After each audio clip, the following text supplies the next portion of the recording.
Sveikiņi! Šī ir otrā video atskaita manai līdzekļu vākšanas kampaņai, kas saucās Toreiz tu man izlīdzēji. Sīkāks info, links apakšā, tur viss var redzēt. Tātad, tagad, kas notiek? Sajūtas ir tāds, ka paliek mazliet pat žēl, ka tas viss iet uz beigām, jo bija baigi jautri to visu palaist un skatīties, kā tas tiešām darbojas un cilvēki tiešām ir ieinteresēti. Fantastiski. Uz brīdi bija pazūdis nelielā mākslas simpozijā, tāpēc man loģistika pieklus ar darbā došanu izlīdzētājiem, bet tagad viss turpinās. Jā, un man atsūtīja arī vienu bildi par to, kā darbiņš iedies jaunajā dzīvesvietā. Es viņu pēc brīža nošērošu, bet arī citiem aicinu nofočēt to, ja darbiņš ir iekārtojies, un atsūtīt man vai nošārēt pašiem, pielikt hashtagu toreiz. Man būtu ļoti interesanti apskatīties, un būtu forši pēc tam to beigās arī apkopot. Jā, tas tā ļoti interesanti būtu. Kas ir ar statistiku tagad? Pirmās 6 dienas bija vienkārši graujošas apmeklētāju ziņā. Es kaut ko tādu pat negaidīju. Tagad pēdējās 6 dienas, protams, ir pieklusušas. Jā, vēl neliels pacēlis bija vakar, tad, kad es paziņoju, kad es slēdzu kampaņu ciet, jo es eju skatīties beidzot klātienē šo jauno mitekli. Taču tehniski kampaņa joprojām vēl ir tādā atvērtā stāvoklī, un tāda viņa paliks līdz pat septembra beigām. Tāpēc, ka daļu no darbiem es varēšu izlīdzētājiem atdot tikai sākot kaut kur no septembra vidus. Nozīmē, ka man vienalga būs uz kampaņu jāskatās vēl kādu laiciņu.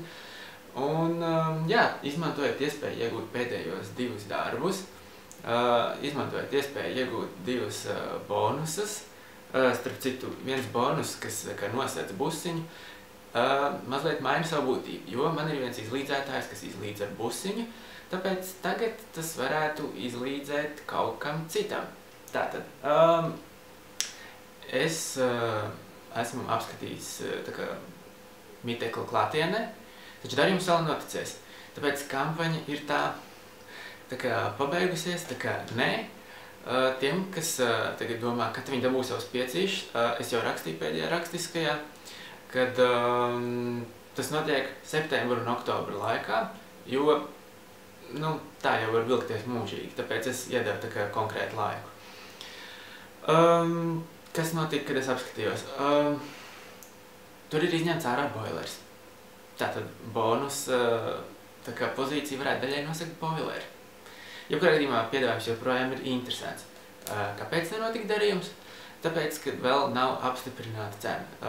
Es runāju tikai ar pārvaldnieku, taču īpašnieks, kas ir vai nu kooperatīvs vai īpašnieks, vēl tā kā nav līdz galam noteicis, ka tā cena būs tieši tāda. Tagad viņa ir tāda, norunāta, bet vēl nav uz papīra. Tāpēc man ir tagad jāgaida, un tas ir viss, ko es ar pagaidām darīju. Tas vienkārši nogalina. Jebkurā gadījumā tas darījums man joprojām ir interesants, pat tad, ja man saka, ka boileru iegāde netiks nosegta ar īri. Skatoties, kas pašlaik notiek tirgū, jā, es esmu to sācis darīt, tas atkal ir nogurdinošs process.